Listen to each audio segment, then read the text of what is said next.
You don't want a factual description of every muscle twitch. You want them to distill their experiences down into the gist, which is the significance of the experience. And the significance of the experience is roughly what you can derive from listening to the experience that will change the way that you look at the world and act in the world. So it's valuable information, and they can tell you a terrible story, and that can be valuable because that can tell you how not to look at the world and act in it, or they can tell you a positive story. You can derive benefit either way, which is why we also like to go watch stories about horrible psychopathic thugs. You know, and hopefully we're learning not to be like them, although there are additional advantages in that, you know, you might say that someone who is incapable of cruelty is a higher moral being than someone who is capable of cruelty. And I would say, and this follows Jung as well, that that's incorrect, and it's dangerously incorrect, because if you are not capable of cruelty, you are absolutely a victim to anyone who is. And so part of the reason that people go watch anti-heroes and villains is because there's a part of them crying out for the incorporation of the monster within them, which is what gives them strength of character and self-respect, because it's impossible to respect yourself until you grow teeth. And if you grow teeth, then you realize that you're somewhat dangerous, or maybe somewhat seriously dangerous, and then you might be more willing to demand that you treat yourself with respect and other people do the same thing. And so that doesn't mean that being cruel is better than not being cruel. What it means is that being able to be cruel and then not being cruel is better than not being able to be cruel. Because in the first case, you're nothing but weak and naive. And in the second case, you're dangerous, but you have it under control. And you know, a lot of martial arts concentrate on exactly that as part of their philosophy of training. It's like, we're not training you to fight. We're training you to be peaceful and awake and avoid fights.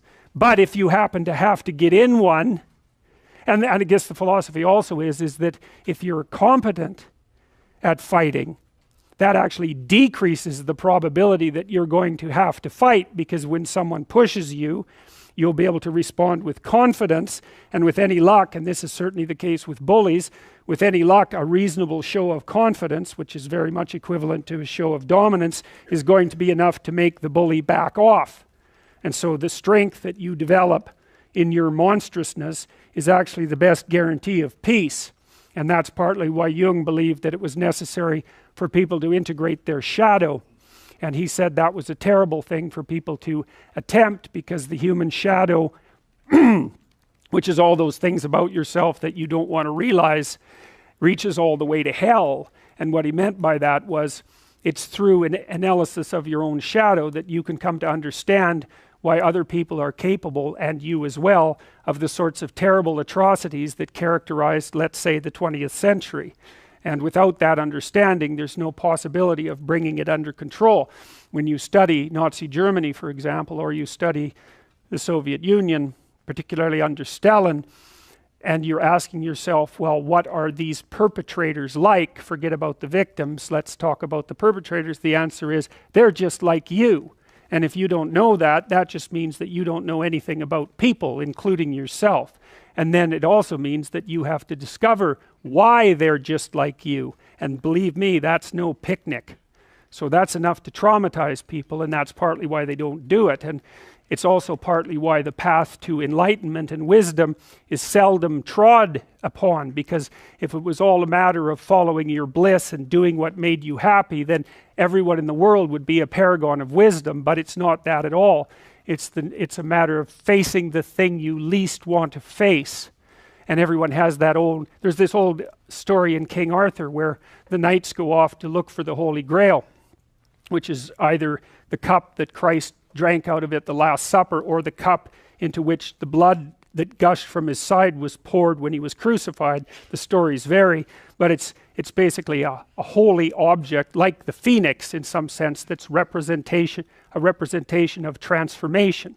So it's an ideal, and so King Arthur's knights, who sit at a round table because they're all roughly equal, go off to find the most valuable thing, and where do you look for the most valuable thing when you don't know where it is? Well, each of the knights looks at the forest surrounding the castle and enters the forest at the point that looks darkest to him. And that's a good thing to understand, because the gateway to wisdom and the gateway to the development of personality, which is exactly the same thing, is precisely through the portal that you do not want to climb through.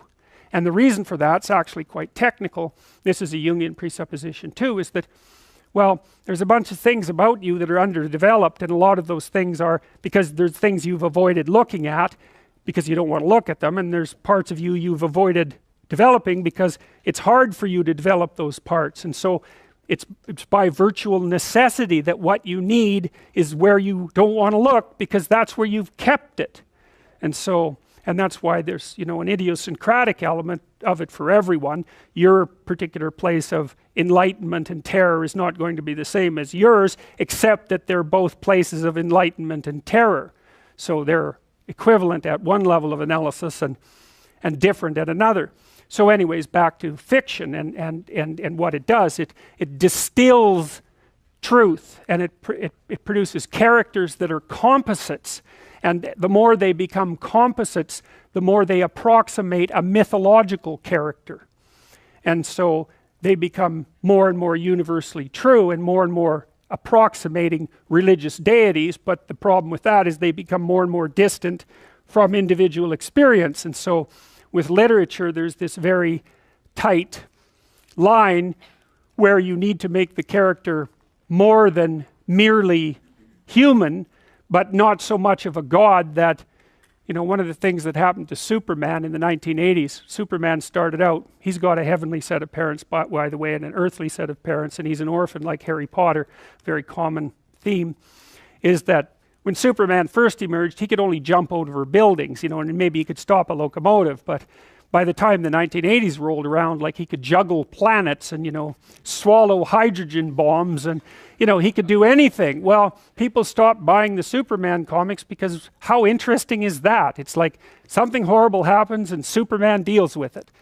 And something else horrible happens and Superman deals with it. And it's like, that's dull. He turned into such an archetype. He was basically the omniscient, omnipresent, omnipotent God, and that's no fun. It's like God wins, and then God wins again, and then again God wins, and, you know, so then they had to weaken him in different ways with kryptonite, you know. So green kryptonite kind of made him sick, and red kryptonite, I think, kind of mutated him, if I remember correctly. And anyways, they had to introduce flaws into his character so that there could be some damn plot, and that's something to think about, you know. There's a deep existential lesson in that your being is limited and flawed and fragile. You're like the genie, which is genius in the little tiny lamp, you know, this immense potential, but constrained in this tiny little living space, as Robin Williams said when he played the genie in Aladdin. But the fact that you have limitations means that the plot of your life is the overcoming of those limitations, and that if you didn't have limitations, well, there wouldn't be a plot, and maybe there would be no life. And so that's part of the reason why perhaps you have to accept the fact that you're flawed and insufficient, and live with it and consider it a precondition for being. It's at least a reasonable idea. So anyways, one of the main characters is the country, the known, the explored territory. We went over that a bit, and it always has two elements. I mean, your country is your greatest friend and your worst enemy, you know, because it squashes you into conformity and demands that you act in a certain manner, and reduces your individuality to that element that's tolerated by everyone else, and it constrains your potential in a single direction. And so it's really tyrannical, but at the same time it provides you with a place to be, and all of the benefits that have accrued as a result of the actions of your ancestors and all the other people that you're associated with. So there's the good tyrant or the bad tyrant and the good king, and those are archetypal figures, and that's because they're always true, and they're always true simultaneously, you know, which is partly why I object to the notion of the patriarchy, because it's a it's the what do you call that? It's the apprehension of a mythological trope, which is that of the evil tyrant, without any appreciation for the fact that the archetype actually has two parts, and the other part is the wise king. And you know, you can tell an evil tyrant story about culture, no problem, but it's one-sided, and that's very dangerous, because you don't want to forget all the good things that you have while you're criticizing all the ways that things are in error. That's a lack of gratitude, and it's a lack of wisdom, and it's founded in resentment, and it's very dangerous, both personally and socially.